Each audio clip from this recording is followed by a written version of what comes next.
Welcome to another edition of Mental Essays. My name is Everybody I Love Dies, and the topic of today's discussion will be all superheroes are deontologists and all supervillains are utilitarians, except for Tony Stark. So, I've got like 5 points to work through here. First of all, what on earth is deontology and utilitarianism? First of all, 2 caveats before I start that. Number 1, I will not be giving utilitarianism a fair hearing. I'm going to be describing the basic tenets of it and then showing how supervillains, or villains in general, pervert it. So it's going to come off as an amoral theory. It's not, obviously. It has moral validity, but I'm just presenting it how villains interpret it. Number 2, there will be a Captain America 2 spoiler in the special Captain America 2 edition of Mental Essays. So I'll let you know when it's coming, but FYI, you might want to save the video until after you've seen it. Alright, what is deontology and utilitarianism? Well, there are 3 main tenets that separate utilitarianism and deontology. First of all, they're both moral theories, modern moral theories, which means they're not medieval or classical, so like they're not from the Greeks or the Romans, they're from the modern philosophical era. Thought of by Immanuel Kant as deontologist, and we're going to be talking middle utilitarianism, even though Bentham was the first one to explicate what utilitarianism is. Number 1, intents versus consequences. Deontologists believe that the intentions of your actions are what give them moral validity. Utilitarians believe that it's the consequences or ends of your actions that matter. Example, a deontologist would say, well, if you had the intention of baking your family a cake for their birthday, but accidentally burnt down their entire house, that's okay. You were going to bake your family a cake. That's a good intention, right?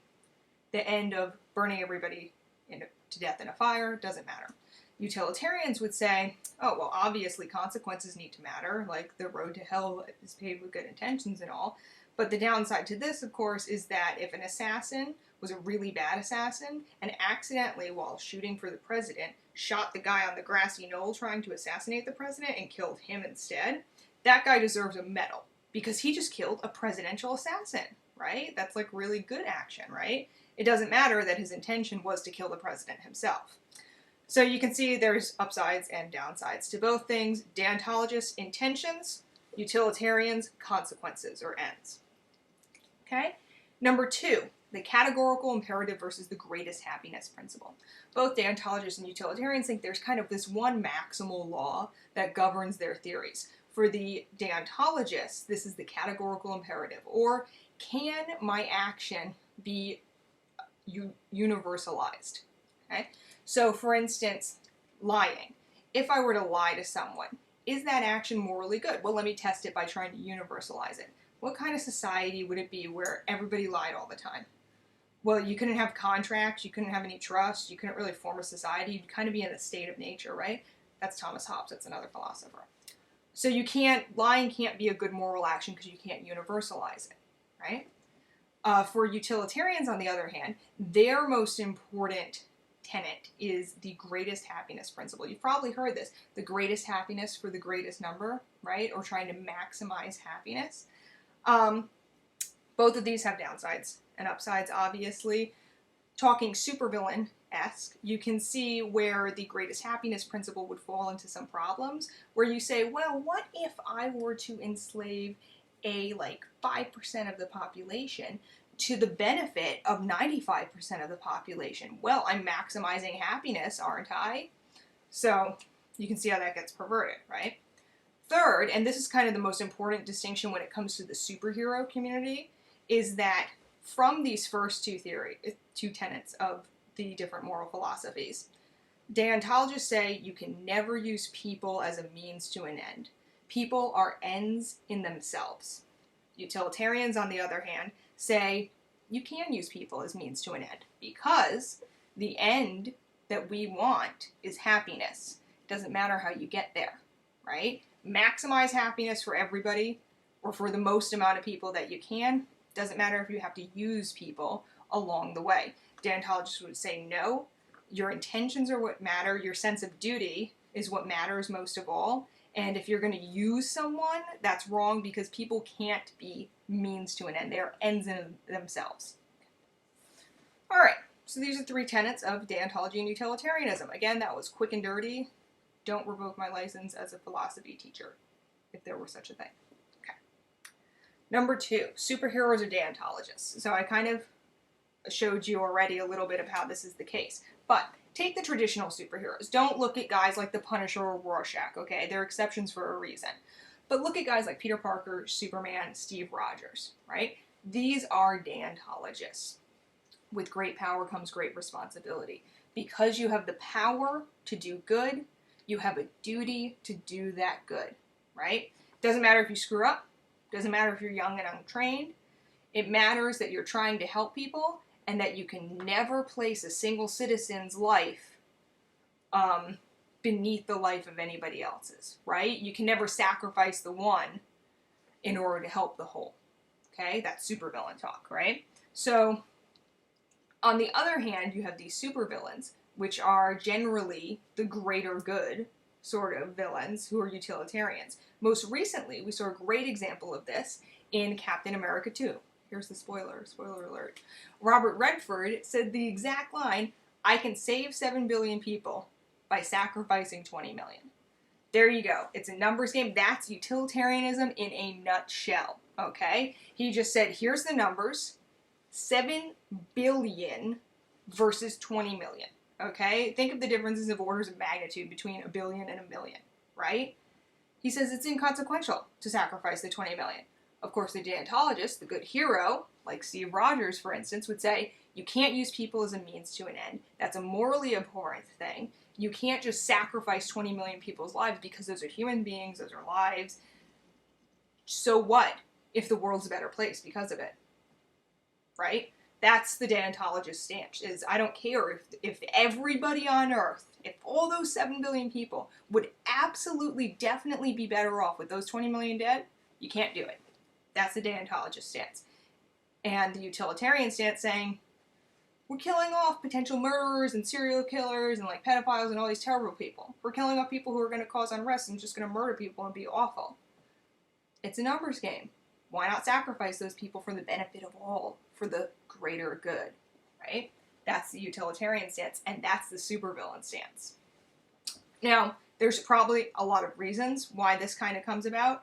I would say why this division comes about, with superheroes being the deontologists and supervillains being the utilitarians. I would say it probably stems back to Nazis, right? Comics were big in World War II. Nazis are like the greatest villain ever because they're just so evil and so easy to have as villains.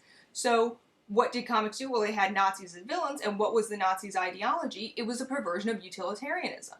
They said, well, look, we round up the gypsies, we round up the Jews, we round up the Catholics and the gays, all these people who are detriments to society, all these people who are minorities, right? They're not the majority, they're not the greatest in the group, they're a few number. We kill them off, society's way better off. Greater good. We're doing a service for everybody. We're benefiting. We're maximizing the happiness. We're maximizing the good for society as a whole, for the majority, just by eliminating a few minority groups, right? A few bad minority groups. So since Nazis had this ideology, and they were such easy villains to make our superheroes like Captain America punch in the face, it was easy to have that kind of same ideology carry over into the rest of like the comic continuity, right? Steve Rogers has taken a stance against this sort of thinking. That's who Steve Rogers is. The individual is important, and we're always going to fight for the little guy. Minorities are important. You can't use people as means to an end, right? You can't just sacrifice a few for the greater good. Now, there are 2 exceptions to prove this rule. I mean, there's more, but I'm going to talk about 2 exceptions which prove this rule. Remember I mentioned Rorschach earlier as saying don't think about Rorschach because obviously he's kind of an anti-hero / playing with the trope. Well, that's because Watchmen in specific was a reversal of this trope, right? Watchmen looked at the comic book, the superhero genre within the comic book medium, and said, okay, every single one of your heroes are deontologists, every single one of your villains are utilitarians. What happens when the utilitarians are right? Because again, it is a valid moral theory. People wouldn't talk about it or wouldn't study it if it wasn't. So what they did was, your utilitarian was Veidt, Ozymandias, in Watchmen, and what he said was, listen, I'm going to kill off a few million people in the major cities in the world, and it's going to save the 5 billion people on Earth from nuclear annihilation. And in Watchmen, he does it, and he succeeds. There's no Steve Rogers to stop him. Rorschach doesn't succeed in stopping him. Veidt wins. The Utilitarian wins. And not only that, the God figure, Dr. Manhattan in the comic, turns to Veidt and says, you're kind of right. You're at least right enough that I'm not going to stop you. And I'm not going to reverse this, and I'm not going to use any of my powers against this. Live with the consequences. I'm not going to wholly stamp moral approval on this, but I kind of am by complacence and by not doing anything, right? Meanwhile, your deontologist, who is Rorschach, who has a black and white morality, absolutely, right? He can't survive in a world where the utilitarian wins. He dies. He, sacrifices himself, basically, because he can't continue living in a world where utilitarianism is the correct moral theory. So Watchmen, of course, proves the rule that all superheroes are deontologists and all supervillains are utilitarians by reversing it, because there would be nothing to reverse if it wasn't already a rule, right? Finally, the last exception to prove the rule, Tony Stark. Okay. Especially in Hickman's run of the Avengers right now, we're seeing Tony Stark and Steve Rogers as diametrically opposed moral theories, right? Steve Rogers is specifically set up to be the deontologist standpoint. Tony Stark is specifically being set up to be the utilitarian standpoint, and Hickman stacked the deck in favor of the utilitarians. Now, what this means for what he's going to do in the future, that's a whole nother mental essay. This one's already running way long. But what it means right now is that we're seeing Tony Stark, he's sitting here and he says, listen, I want to be a good guy. I want to be a superhero. That's who I am. I want to be like Cap. Everyone wants to be like Cap. But I'm a smart guy. I'm a logical guy, and I'm an engineer, and I'm running the numbers.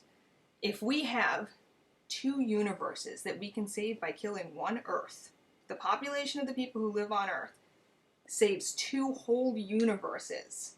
Not to mention the consequences for slowing down the incursion events, which means that other universes will also be saved, but we won't even imagine that right now because the numbers get infinite at that point. I have to do it. I have to sacrifice the Earth. That's the right decision, says Tony Stark. I can't see it another way, because sacrificing a single Earth's population to save 2 whole universes' populations, which is trillions, right? It's not 20 million versus 7 billion. It's tens of trillions of lives versus a few billion. Maybe even a few million. You don't know the populations of these Earths that they're sacrificing, right? Tony says, I don't want to be the utilitarian. I know the utilitarians are always the bad guys, but I can't not be. It's illogical not to be. And we now see the problem kind of the same way we saw with Rorschach, with deontologists being so hard-line because Steve remains intractable. He says, no, you cannot use people as a means to an end. You cannot sacrifice the few for the many, right?